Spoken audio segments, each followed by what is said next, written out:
Hey everybody, this is Steve.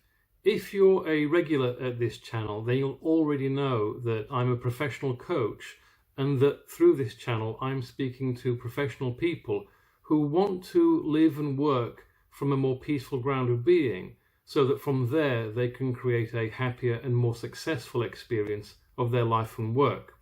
So if you're a professional person or that topic interests you, then please click that subscribe button that's in the bottom corner of this video and also hit the bell afterwards to make sure you get notified of new content when it arrives. Now, in my last video, I spoke about how to stop feeling overwhelmed, how to overcome overwhelm, how to manage it.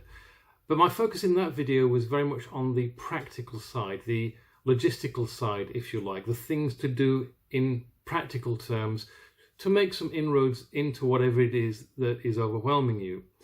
Today, as I promised, I'm going to follow up on that with a video about the emotional side of overwhelm, the negative feelings that people often get around it, and how we can manage those. Now, in this video, I'm going to share with you 5 ideas, and stay with me right till the end because those 5 ideas are going to converge on a self-care practice that was very useful to me and is very useful to other people in the context of dealing with the difficult feelings around overwhelm. You see, I've been there. In my 20s, I had a lot of experience of feeling like I had a knot in my stomach, constantly unsettled by my own worried thinking and wishing that those worried thoughts would stop, dreading showing up to certain things. But I worked with a facilitator using the very ideas that I'm going to be sharing in this video, and that very much supported me in shifting from somebody who suffered overwhelm a lot to somebody who was much more capable of showing up to difficult tasks and even taking leadership with them. I want to start with an acknowledgement.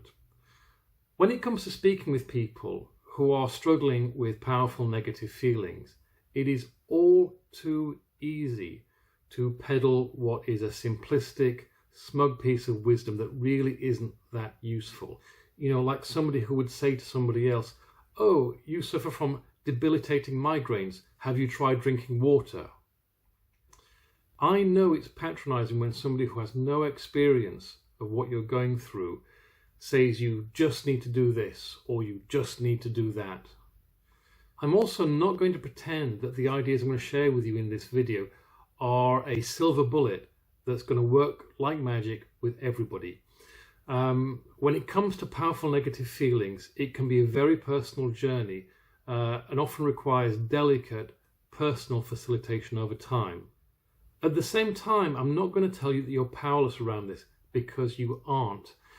The ideas I'm going to share are not complicated. They're actually relatively simple ideas, but they just might need some practice, they might need some persistence, they might need some support, and they might not be exactly what you need either. Remember, as I said before, dealing with really difficult emotional feelings is very personal and can often require some delicate personal attention. So idea number 1 is to work with the practical things that I shared last time, because if you can start making practical inroads into the thing which is overwhelming you, and you can see that you're making practical inroads, then that itself will do something to mitigate the feelings of anxiety that you might have around it. I also get it though, that if you do have strong negative feelings around something, then that can get in the way of doing those practical things. You know, it can be like stepping up to a line, but just not being able to quite step over, and I get that. So idea number 2, the thought-feeling connection. The uncomfortable feelings we get, when we get them, aren't really coming direct from the outside world. They seem like they do, but they're really coming from our thinking about what's going on. I don't necessarily mean deliberate, conscious thinking. It can be passive thinking. It can be semi-conscious or even fully unconscious thinking. But for you to get an emotional feeling about anything, there has to be some processing going on in our cognitive faculties. Maybe you're passively, semi-consciously imagining something. Maybe you're passively, semi-consciously having some internal self-talk. And if you think about it, this must be true, because most of the time that we're dreading something, the thing that we're dreading isn't even there except in our thinking. To further make my point about the thought-feeling connection, follow this thought experiment with me. Imagine that you're afraid of spiders. I mean, maybe you are, but if you're not, maybe just imagine that you are somebody who is. Now, follow me through 3 scenarios. Scenario number 1 is there is a spider in the room and you're aware of it. Would you get scared? Yes.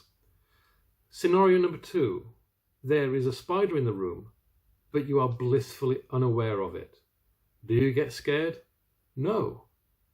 Third scenario, there is not a spider in the room, but maybe because of some shadow that gets cast, you think there is. Do you get scared? Yes. Now, when you look at that, the common factor in when you get scared is actually not whether there's actually a spider in the room.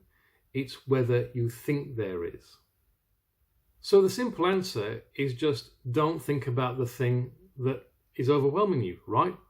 Wrong. Because idea 3, you cannot control the stream of thought, or at least not for very long. No matter how hard you try, sooner or later your grip on your thinking will relax and the passive, unconscious thinking will start flowing again. And indeed it needs to. So the clue may be in the thought-feeling connection, but the answer is not as simple as just don't think about it, because you can't just not think about it. But thankfully we also have idea 4, which is the space between cause and effect. You see, what's obvious to us when we're getting reactivated by something is that there is a cause and there is an effect. But the way I would love for you to see this is that between cause and effect, there's something else. That it actually goes cause, reaction, choice, effect. Now, we can't necessarily mitigate or control the cause. We can't stop the thought coming up. We also can't actually stop our immediate, instantaneous reaction to that thought. But if we have the presence of mind to do so, we can notice that we've just been reactivated by a thought. Put the brakes on, stop, pause. Let the feeling come down a little bit, and then, having collected ourselves a little, make a choice about how we want to be in the next moment and what we're going to do, and create the effect. But this brings me on to idea 5, which is the only time I've experienced that people are unable to notice that they've been reactivated and put the pause on is when the cause reaction part is so intense that it's almost a phobic response. Now, in that kind of situation, that's where it's useful to look at therapies which actually deal with taking the intensity out of those instantaneous causes and reactions. So, for example, neuro-linguistic programming, hypnosis, emotional freedom technique, thought field therapy, havening, all of these technologies can be useful in reprogramming the cause and effect, or at least taking some of the intensity out of it, so that you can then recover your balance with a pause and to make the choice and to make the effect. Now, I'm not going to demonstrate those techniques in this video because I can't do justice to that by treating them as a chapter in a 10-minute video. Each of those techniques would need a full long video all by themselves, or the help of a facilitator. But in the context of this video, though, I want you to know that those choices are there, and that if causal reaction is that intense, there are plenty of places to go with looking for a solution. So let's recap. 1, do the practical things. If you can make practical inroads into whatever it is that's overwhelming you, that itself will help. 2, experience that what you are experiencing is a thought-feeling connection. The more you can know that that's true, the more that you can experience that, the more you will be able to notice when you're getting reactivated and put that pause in and take the choice and create an effect. 3, stop trying to control your thoughts. You won't be able to do it. It's futile. You have to relax into the fact that the stream of thought is going to be what it is. 4. Cause, reaction, choice, effect. Put the two things between cause and effect. Remember, you can't mitigate that the cause is going to happen because that's a thought that will just come up.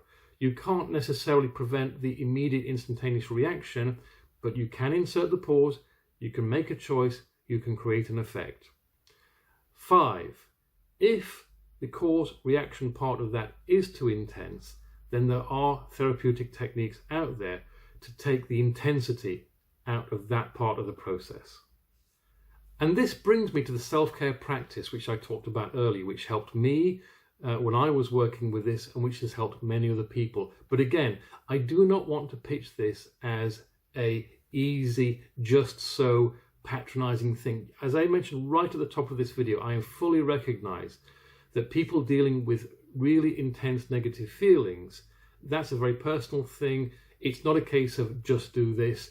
Although these ideas can definitely help, I recognize that it's a personal thing and that it may require some delicate personal facilitation.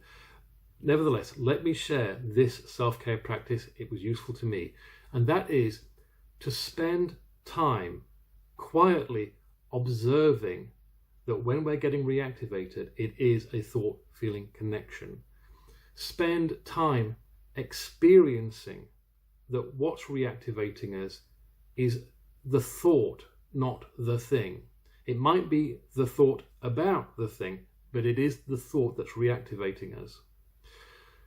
Mentally rehearse inserting the pause when you are getting reactivated.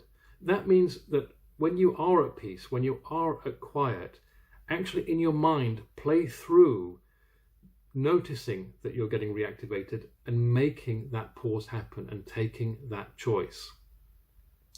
It's the mental rehearsal that makes it more likely that you will do it in practice. Now, as I always say, if this video was useful to you, please hit the like button. It helps other people see it. If you think it might be useful to somebody else, please share it with them. By all means, comment. By all means, leave feedback. That's interesting to me too, if you have an experience that you want to share. But most of all, if this kind of content is interesting to you, please hit that subscribe button, and please remember to also click the bell so you get notified of new content.